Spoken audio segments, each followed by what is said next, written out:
Gentlemen and Honorable Minister, we are basically talking about a much talked about subject, and all of us are quite aware of what global warming, climate change. This is something that is some sort of a buzzword now for the last 5 to 10 years, even amongst school children now. My daughter wants to sort of go into a career in this space. She had evinced interest. So it's something that all of us are aware about. But when we talk about global warming, the common image that most of us carry about global warming is a very lasting image which has been there for some time with some of us, all of us I would say. Global warming means melting glaciers, Antarctica ice is sort of melting and sea levels are rising. That is one area. A very strong impression is the polar bear is some sort of a mascot of climate change, and people feel bad that the polar bear will not have a habitat because Arctic ice is not going to be there after some time. And somewhere down the line, this word global warming is actually making this whole problem so global that it becomes less local, and something that is less local becomes not so high priority unless a major event happens, like we had some major rain-related problems sometime back in Kerala, sometime back in Assam, in Srinagar. This year, I remember in January, February in 22, I think we had highest rainfall. I know it because some mango trees in my vicinity completely sort of got damaged, and we don't know what would have been the impact on so many other crops, etc. Then we have just recently the Pakistan floods, which was in the news, and it's something that could quite easily happen to India, in another month or another year. So global warming, is not something that's something to be, in a spatial manner. It's something very far away. It's not going to hit me. Or people like me, I am from Bombay. I have a house, quite near the sea. So my wife keeps saying, global warming में पानी ऊपर के आएगा, पता नहीं वर्सोवा में building का क्या होगा, हमें यहाँ से चले जाना चाहिए, पवई में जाना चाहिए, पूना में जाना चाहिए. So this is also a point that all of us think कितने साल में होगा? 15-20 साल के बाद होगा. 15-20 साल बहुत टाइम दूर की बात है, तब देखेंगे. So this whole thing about in time and space, this warming, global climate change is not something that we have taken very seriously. Now, when we look at the statistics of, I'm just talking about human beings, and and the Honorable Minister will sort of have a point of view on this. We are 8 billion people. India is 1.4 billion people. If you see the Tropic of Cancer and Tropic of Capricorn, which is the area where heat-related, global warming related problems are going to be much more than other places. I mean, of course, it's going to impact other places also, but the climate impact is going to be so severe that some of these places are going to be difficult to live in. Now, if you look at the total, the map, around the map, many parts of it is ocean, a large part of it is Sahara, and therefore, human habitation is less. When you look at the total human population in this area, about 400 million is in northern part of South America, which is the Amazon, etc. About 100 million is in the sub-Saharan Africa, which is that makes it 500 million. Another 600 to 650 million, almost 0.7 billion, is Southeast Asia. And South Asia has totally 2 billion people. So the total of 3 billion human beings who are going to get impacted, 2 billion are in South Asia and 1.5 billion are in India. I'm talking about over the next 5-10 years. So 50% of the human problem of global warming, in terms of the real impact, is going to be in India. So we at Times Network propose to, in fact, over a period, start, popularizing this term India warming, because we feel that India action is way more, imminently required. And it also means that it probably could be an opportunity, because if we do that early enough and for such a large market, that could be an opportunity. So this is in that context that I wanted to sort of, open this up, sir. So as I said, I have, basically 3 areas. When we look at this whole global warming thing, and India being so important, and India being such a in the crosshairs of climate change, as I would say, we expected, the so-called National Action Plan for Climate Change, which is the government of India's, a major action plan, which I think was started in 2008 or so, and it is currently It has 8 different missions on solar energy, on general energy, on habitat, on water, on the Himalayan ecosystem, greening India, sustainable agriculture, and a mission called a strategic knowledge. Now, when I looked at it, I realized that this is operating under multiple ministries. There's science and technology, there is environment, there is agriculture. There's multiple ministries which are involved in this. My question, sir, and you can take that and sort of give a lot more than what I'm asking you, is isn't it time that the Environment Ministry becomes a sort of a superpower amongst all these ministries in this particular commission, this particular effort? Thank you very much. Climate change की जो समस्या है, इसकी problem भी human है, और अगर धरती को खतरा है तो केवल ह्यूमन बीइंग को नहीं है, धरती पे रहने वाले सब लोगों को है। नेचर का अपना एक बैलेंस का सिस्टम है। ये 2022 स्टॉकहोम 50 का ईयर है। 1972 में पहली बार दुनिया ने स्टॉकहोम में आकर के ये चिंता करी थी कि जिस प्रकार की औद्योगिक क्रांति से मनुष्य निकला है और उससे जो कार्बन एमिशन हो रहा है, उससे धरती का तापमान बढ़ने वाला है। और जितने भी डेवलप्ड कंट्रीज हैं, उन्होंने हिस्टोरिकली अपने यहाँ कार्बन एमिशन करके जो धरती का टेम्परेचर पिछले लाखों सालों में नहीं बढ़ा, उतना अकेला पिछले 100 वर्ष में बढ़ा है। और जितनी भी जलवायु की चुनौतियां हैं, ये उस तापमान बढ़ने के कारण है। वैज्ञानिकों का आईपीसीसी की रिपोर्ट का अध्ययन ये बताता है कि चाहे गर्म हवा हो, चाहे अधिक बारिश हो, चाहे ग्लेशियर का पिघलना हो, ये सब उसका इम्पैक्ट है। लेकिन ये इम्पैक्ट इतना ही नहीं है। इसके साथ साथ जो शुरू में फूड सिक्योरिटी की बात की जाती है, डिग्रेडेशन ऑफ लैंड और डेजर्टिफिकेशन ऑफ लैंड, ये भी सबसे बड़ी चुनौती है। और तीसरा जो विषय है, जो हमारा फ्लोरा और फोना है, जो बायोडायवर्सिटी है, उसका भी जो सस्टेनेबल कंजम्पशन होना चाहिए, उसको भी जो थ्रेट है, उसके कारण भी एक इम्बैलेंस होने का खतरा है। और इसलिए समस्या ग्लोबल है और इसका समाधान भी वहीं से संभव है। क्योंकि दुनिया के जो डेवलप्ड कंट्री हैं, जिन्होंने इस औद्योगिक क्रांति में बड़ी भूमिका निभाई है, उन्होंने सबसे ज्यादा हिस्टोरिकली एमिशन किया है। और उनकी ये जिम्मेदारी बनती है कि वो डेवलपिंग कंट्रीज को इसके लिए कंपनसेट करें। और अगर हमें दुनिया में नई रिन्यूएबल टेक्नोलॉजी पे आना है, क्योंकि पेरिस एग्रीमेंट के 2 बड़े प्रिंसिपल हैं, पहला क्लाइमेट जस्टिस और दूसरा common but differentiated responsibility, CBDR। तो हर आदमी को डिग्निफाइड जीवन जीने के लिए एनर्जी का पाने का अधिकार हो। और एनर्जी अब दुनिया में रिन्यूएबल पे जितना हम जाएंगे, उतना ही दुनिया को गर्म होने से बचा सकेंगे। और इसके लिए टेक्नोलॉजी ट्रांसफर की जाए। उसके साथ ही साथ जो डिग्रेडेशन और डेजर्टिफिकेशन ऑफ लैंड है और बायोडायवर्सिटी की थ्रेट को भी बचाया जाए। भारत सरकार ने जो नेशनल स्तर पर जो क्लाइमेट एक्शन प्लान बनाया है, उसको केवल विभिन्न मंत्रालय लागू नहीं करते, राज्य सरकारें भी लागू करती हैं। हर स्टेट का भी अपना एक एक्शन प्लान होता है। और इसलिए भारत ने पेरिस एग्रीमेंट के बाद जो अपने एनडीसीज, जिसको नेशनल डिटरमिन्ड कंट्रीब्यूशन कहते हैं, भारत दुनिया के उन चुनिंदा देशों में है जिन्होंने पेरिस में जो अपने एनडीसी घोषित किए, उसको प्राप्त भी किया। हमने कहा कि हम रिन्यूएबल के सेक्टर में 175 गीगावाट का उत्पादन करेंगे। हमने 9 वर्ष पहले उस लक्ष्य को प्राप्त किया। हमने कहा कि हम 30 से 33% कार्बन एमिशन इंटेंसिटी को कम करेंगे, उसको हमने प्राप्त किया।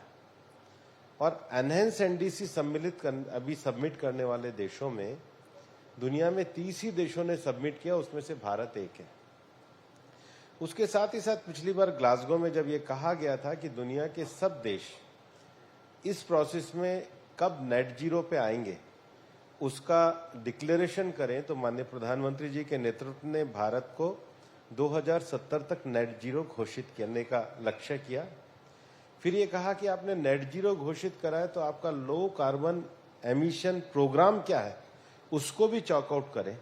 वो भी हमने COP27 में किया और केवल 60 देशों ने 192 में केवल 60 देशों ने ही ये सबमिट किया, भारत उसमें से एक है।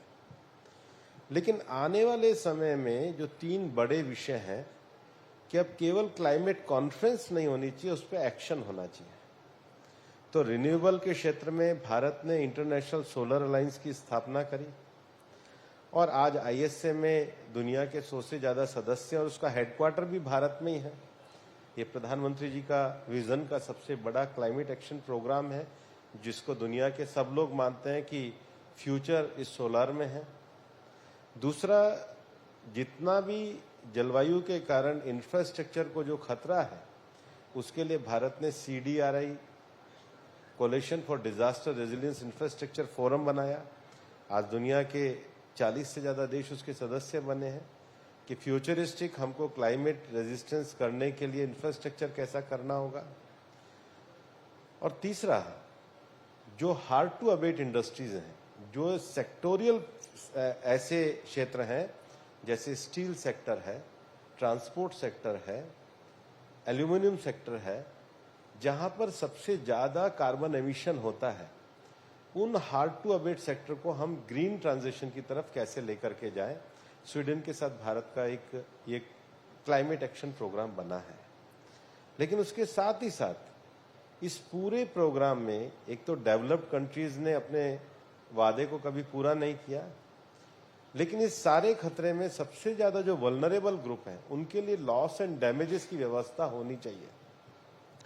और COP27 में भारत के प्रयासों के कारण, माननीय प्रधानमंत्री जी के कारण, लॉस एंड डैमेज फंड पे सहमति बनी। और उसके साथ ही साथ पिछले 5 जून को माननीय प्रधानमंत्री जी ने ग्लोबल कॉल दिया था और पिछले 19 अक्टूबर को गुजरात में एकता नगर में UN जनरल सेक्रेटरी के आगे उन्होंने मिशन लाइफ को दिया था कि अल्टीमेटली ग्लोबल वार्मिंग से बचने के लिए पर्सनल कंट्रीब्यूशन के लिए हमको माइंडफुल कंजम्पशन की ओर जाना चाहिए, ना कि माइंडलेस यूटिलाइजेशन की ओर। और इस बार COP27 में जो फाइनल नोट आया, उसमें भी उसको एज ए प्रिंसिपल ही माना कि हमको माइंडफुल कंजम्पशन की ओर जाकर सस्टेनेबल लाइफस्टाइल को अपनाना चाहिए। ये भारत का योगदान रहा और इसी तरीके से हम ये जो आपने एक सबसे बड़ा क्षेत्र जो वल्नरेबल क्षेत्र है, उसको बचाने का काम भी कर सकते हैं। सर, ये जो आपने बोला कि mindful consumption against mindless utilisation, ये एक इंडिविजुअल सिटीजन या कंपनी या गांव या शहर या कोई कम्युनिटी, उन तक इसको एक्शन में कन्वर्ट करने का कोई प्रोग्राम अभी मुझे दिख नहीं रहा है। मैंने अगर दिखता तो हम भी उसके अंदर होते, बिकॉज एज मीडिया हमें रहना चाहिए उसके अंदर। लेकिन एक्शनेबल अगर ऐसा कुछ आपका प्रोग्राम होगा?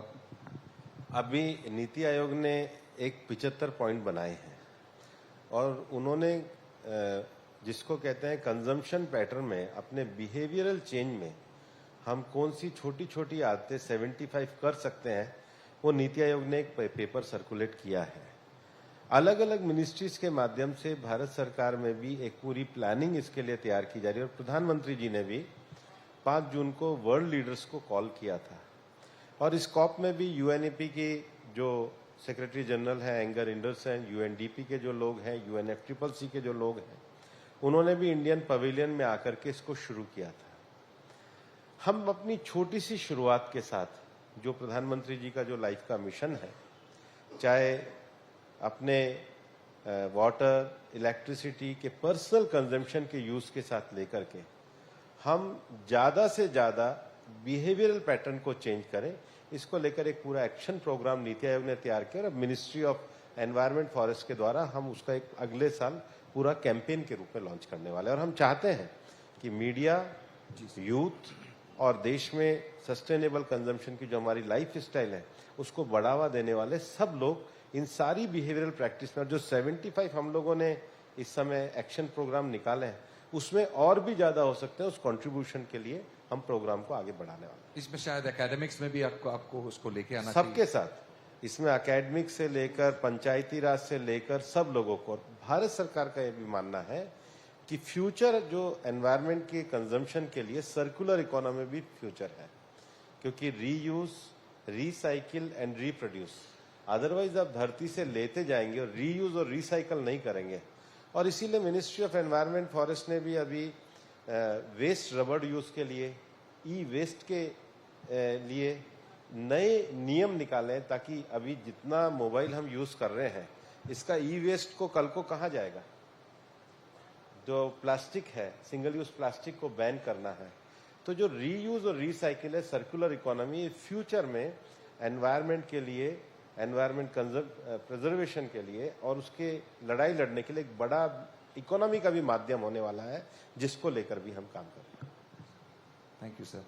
एक इम्पॉर्टेंट बात यह है एनवायरनमेंट, क्लाइमेट चेंज में। आप देखिए हिस्ट्री में सदियों से कभी कोई भी बड़ा चेंज आया नहीं है। कोई भी बड़ा हिस्टोरिक चेंज के पहले कोई ना कोई क्लाइमेट चेंज हुआ है। आप जंगीज खान का आप देखिए, या उसके पहले आप ग्रीस से अलेक्जेंडर निकले, उस सब के पीछे कहीं ना कहीं कोई क्लाइमेट चेंज का रीजन है। उसके पहले जो यूक्रेन तरफ से यमुना कल्चर निकले, सब क्लाइमेट चेंज होता है। उसके 30, 40, 50 साल के बाद लोगों को इधर उधर मूव करने का एक मूवमेंट होता है। और हम अभी वर्ल्ड एक ऐसा विलेज हो गया है कि ऐसा मूवमेंट तो अभी होगा तो वॉर ही होगा। तो ऑब्वियसली वो तो हमें करनी नहीं है। तो हमें ये जो क्लाइमेट चेंज को आप जो कर रहे हैं, energy sufficiency, sustainability, habitat, sustainable habitat, ये सब करके हम इसको कंट्रोल कर रहे हैं। लेकिन अगर हमने ये भी तो पकड़ के चलना पड़ेगा कि भाई हो गया, अब चेंजेस हो गया, इसके हिसाब से ये तो होना ही है। तो इसको लेकर के आपने एक इसमें लिखा है, आपका COP27 में आपका पॉइंट था ये, अर्ली वार्निंग फॉर ऑल। आप इसके बारे में थोड़ा आप बताइए, बिकॉज उसके अंदर बहुत सारा पॉइंट्स था, शॉर्ट टर्म का और लॉन्ग टर्म का। बिकॉज वो एज अ सिटीजन हमें बहुत क्या बोलते हैं उसको, सिक्योरिटी, राहत देगी। उसके ऊपर आप थोड़ा। ऐसा है कि इस कॉप में भी यूनाइटेड नेशन जनरल सेक्रेटरी के द्वारा आह्वान किया गया था कि हमको अर्ली वार्निंग सिस्टम डेवलप करना चाहिए। भारत के मिनिस्ट्री ऑफ साइंस की तरफ से, IMD की तरफ से, इंडियन मेट्रोलॉजिकल डिपार्टमेंट की ओर से ये अर्ली वार्निंग सिस्टम को शुरू किया है। और उसमें हमने कंट्रीब्यूशन देते हुए भारत के कंट्रीब्यूशन को बताया भी था कि बे ऑफ बंगाल में भारत ने लगभग 11 देशों को ये, जिसको अर्ली वार्निंग सिस्टम की जो जानकारी देने के बाद, विशेष रूप से आपने देखा होगा पिछले 5 साल में हमारे जो पूर्वी और पश्चिमी समुद्री क्षेत्र हैं उसमें लगातार तूफान आ रहे हैं। और जब अर्ली वार्निंग सिस्टम आपका मजबूत होता है तो ये जो आने वाले तूफान होते हैं, समय से पहले लोगों को हटाया जा सकता है, समय से पहले लोगों को चेतावनी दिया जा सकता है। और इसमें जो रिकॉर्ड भी है वो रिकॉर्ड बताता है कि 90% से ज्यादा लोगों के जान माल की सुरक्षा भी करी है। पिछले सालों जब भारत के पूर्वी और पश्चिमी में 2 अलग अलग तरह के तूफान आए थे, जिसको हम ताउत्के कहते हैं और आम्फान कहते हैं, तो इसका इम्पैक्ट केवल ऐसा नहीं है कि हमारे साथ जो पूरे बे ऑफ बंगाल में जो बाकी के भी जो क्षेत्र हैं उसमें भी वो तूफान आने का है।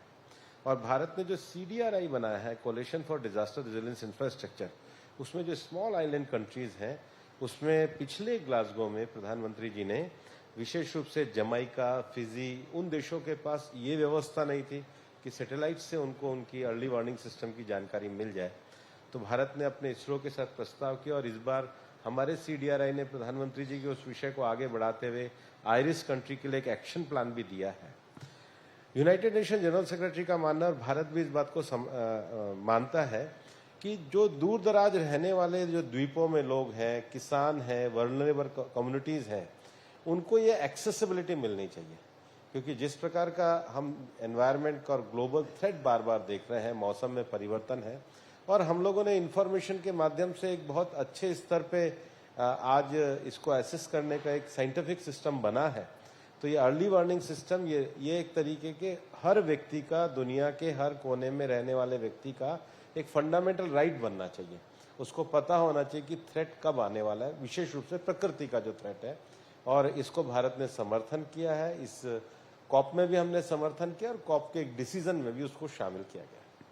सर, इसमें long term strategy beyond just storm alert, जैसे कि वाटर अवेलेबिलिटी, अपना अर्बन इंफ्रास्ट्रक्चर, हमारे जो कोस्टल सिटीज है, इसका कोई ट्रांजिशन प्लान होगा अगले 10-20 साल में? देखिए, लो कार्बन एमिशन इंटेंसिटी के लिए हमको जाना होगा, और इसलिए आपने जैसे देखा होगा कि भारत ने बहुत समय से पहले अपने रेलवे का पूरा इलेक्ट्रिफिकेशन किया है। उसका अर्थ यही है कि हम लो कार्बन एमिशन की ओर जाने का है।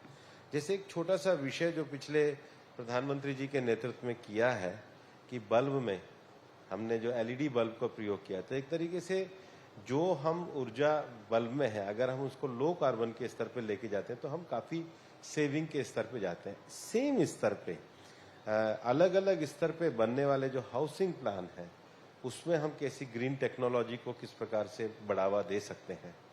और उससे बड़ी बात है, जब मैं पिछले दिनों आइवरी कोस्ट में जो डेजर्टिफिकेशन को लेकर के है, क्योंकि शहरों के विकास के कारण और बाकी चीजों के विकास के कारण हमारी जमीन की जो उत्पादकता है, ज्यादा हम अगर उसमें यूरिया का इस्तेमाल करेंगे तो अल्टीमेटली धरती की उत्पादकता खत्म होनी है, तो उसके लिए भी फूड सिक्योरिटी का खतरा पैदा होने वाला है। माननीय प्रधानमंत्री जी के नेतृत्व में पिछले 8 सालों में भारत ने दुनिया में यूनिक प्रोग्राम चलाया है, जिसको सॉइल हेल्थ कार्ड कहते हैं, हिंदी में मृदा स्वास्थ्य कार्ड। अल्टीमेटली फार्मर्स को भी जब ये पता होगा कि उसकी जमीन में जो यूरिया को यूज कर रहा है वो उसके अनुकूल है या नहीं है, ज्यादा है तो उसको कैसे कम किया जा सकता है, तो यूरिया के प्रयोग को कम करते हुए जमीन की उत्पादकता को बढ़ाना। सरकार के द्वारा गंगा के आसपास लगभग जो प्राकृतिक खेती के ऊपर जो जोर दिया जा रहा है, वो इसी बात को लेकर के जोर दिया जा रहा है कि भविष्य में आज तो हम जमीन का उपयोग कर सकते हैं, लेकिन उपजाऊ जमीन का लंबे समय तक अगर इस प्रकार से उपयोग करेंगे तो वो लैंड डिग्रेडेशन की ओर जाने वाला विषय रहेगा। और इसके साथ ही साथ बायोडाइवर्सिटी को लेकर के भी जो हमारी वल्नरेबल कम्युनिटी है, उनको एक्सेस बेनिफिट शेयरिंग देना। इतना बड़ा जो आयुष का डिपार्टमेंट भी हम लोग चलाते हैं, और बायोडाइवर्सिटी की जो थ्रेट है, क्योंकि मनुष्य अपने कंजम्पशन के लिए, चाहे हम अपने फूड में इस्तेमाल करें, चाहे ऑयल में इस्तेमाल करें, चाहे कॉस्मेटिक में इस्तेमाल करें, चाहे एनर्जी में इस्तेमाल करें और चाहे मेडिसिन में इस्तेमाल करें, कंटिन्यू हम बायोडाइवर्सिटी का कंजम्पशन करते हैं। वो जो कंजम्पशन है उसका भी सस्टेनेबल पैटर्न होना चाहिए, तभी जाकर के हम फूड से, हंगर से, वाटर से और नेचुरल जो क्लाइमेटीज है उससे रक्षा करते हुए एक अच्छी पृथ्वी का निर्माण कर पाएंगे। और ये पूरा कंपोजिट रूप से सोचने का विषय है जिस पे सरकार कार्य कर रही है। Thank you sir. एक ही पॉइंट, उसके बाद आई थिंक आपने भी पढ़ा होगा, एक वेट बल्ब टेम्परेचर, ये एक पॉइंट है जहाँ पे हमारा जो बॉडी का टेम्परेचर है 36 डिग्री 36-35 डिग्रीज पे हमारा बॉडी टेम्परेचर रहता है। अगर बाहर का टेम्परेचर भी वही रहे और एब्सोल्यूट ह्यूमिडिटी 90% के ऊपर रहे और बारिश हो ना, और वो ऐसे रहे, बिकॉज अभी जैसे आप बोल रहे हैं कार्बन डाइऑक्साइड पानी हवा में मिलके उसकी डेंसिटी बढ़ रही है, उसी हिसाब से जितना एयर वार्म होते जाता है उतना ही उसके अंदर वाटर वेपर भी रहता है, ह्यूमिडिटी। तो ये बोला जाता है कि ह्यूमिडिटी अगर 90% के ऊपर हो और बाहर का टेम्परेचर 35-36 डिग्रीज हो, तो ह्यूमन बीइंग स्वेट से बॉडी कूल नहीं कर पाएगा। तो हमारा जो पूरा प्रक्रिया है, अगर बॉडी 5-6 घंटे के अंदर कूल नहीं होता है तो आदमी टॉक्सिफाई होके वो मर भी सकता है। तो ये बोला जाता है कि अगले 15-17 साल 20 साल में इंडिया के साउथ के कोई स्टेट्स के सिटीज जैसे चेन्नई या कैलकाटा, ये सब जगह पे ऐसा होने का चांसेस है कि पूरा का पूरा सिटी का टेम्परेचर ऐसा होगा कि आप बगैर एसी के बैठ नहीं सकोगे, और अगर एसी चलाओगे तो उसमें दूसरा उसका हीट का, ये एक अलग टाइप का डिजास्टर आने का चांस है। उसके लिए बोलते हैं कि अर्बन डिजाइन चेंज होना चाहिए। लेकिन आज अगर मैं अपनी बात करूं, बॉम्बे में मुझे तो कुछ म्युनिसिपालिटी या किसी का कोई डिजाइन कुछ दिख नहीं रहा है कि भाई एस्थेटिक डिजाइन है, लेकिन ऐसा कुछ नहीं है कि भाई आपको रिफ्लेक्टर्स लगाना ही पड़ेगा, आपको एसी का वेंट्स इस तरह से लगाना पड़ेगा, ये आपको मतलब ये एक अर्बन डिजाइन में अभी तक मैंडेटरी आया नहीं है सर। ऐसा है कि इसको लेकर के अलग अलग दुनिया में कन्वेंशन है, जिसको किगाली अमेंडमेंट कहा जाता है, मॉन्ट्रियल प्रोटोकॉल भी कहा जाता है, कि अल्टीमेटली हमारे जो जितने भी एयर कंडीशनर है उनसे निकलने वाली गैसेस से भी खतरा है। कुल मिलाकर ये खतरे का जो सारा सोर्स है हमारा mindless utilisation of energy resources है। मनुष्य जितना प्रकृति और नेचर के साथ एकत्व करके रहेगा उतना जरूरी है, लेकिन आज के समय में हम लोगों को जब क्लाइमेट जस्टिस की बात करते हैं तो सोर्स ऑफ एनर्जी का एक इक्विटेबल डिस्ट्रीब्यूशन होना चाहिए, उसके साथ एक बैलेंसिंग अप्रोच भी होनी चाहिए। और वेस्टर्न पेडिग्राम जो डेवलपमेंट का है वो कई मायनों में इस चीज का जवाब नहीं देता है, और इसलिए इस चीज का जो जवाब है कि हमें टेक्नोलॉजिकल एडवांसमेंट के साथ नेचर के साथ बैलेंस वाली लाइफ जीनी चाहिए। यही प्रधानमंत्री जी का मिशन लाइफ है, जो हमें बड़े परिवर्तनों के साथ अपने छोटे छोटे बिहेवियरल विषय हैं उसको भी चेंज करना चाहिए। और इसलिए केवल एनर्जी आए वो पूरा उपयोग नहीं, उसका माइंडफुल यूटिलाइजेशन ये सबसे ज्यादा जरूरी है। क्योंकि जो टेक्नोलॉजी से जो चेंज आया है, परिवर्तन आया, उसी के कारण नई समस्याएं और थ्रेट पैदा हुई है। इसलिए जो लोएस्ट स्तर पर व्यक्ति, समाज, देश जो भी है उसको बराबर का टेक्नोलॉजी ट्रांसफर करना, उसका एडवांसमेंट करना, उसका प्रोटेक्शन करना, नेचर को भी प्रोटेक्ट करना और टेक्नोलॉजिकल एडवांसमेंट के द्वारा सबको बेटर जिंदगी देना, ये दोनों विषयों का बैलेंस ही मिशन लाइफ है। और यही भारत की सोच है, और यही इस बार के कॉप में भी एक तरीके से प्राइम्बल देते हुए loss and damages, new quantifiable goal, adaptation practices, mitigation measurement, उसमें ये सारा रिफ्लेक्ट होता है, जो उसका नेट रिजल्ट भी आया है। Thank you sir. हो सकता है कि अभी जैसे कि ये हमने शौचालय का पूरा ये किया था अभियान, और ओडीएफ को कंट्रोल करने के लिए रूल्स लॉज भी तो लागू थे। आज सीट बेल्ट पहने नहीं तो पेनल्टी लगता है। तो इस हिसाब से आपको लगता है कि ये बिहेवियरल चेंजेस के लिए शायद कोई लीगल या पीनल प्रोविजंस होना चाहिए आगे, बिकॉज नहीं तो आदमी इतना जल्दी बिहेवियर तो चेंज नहीं करेगा, तो आदमी खतरे में भी आएगा। Thank you very much sir, thank you.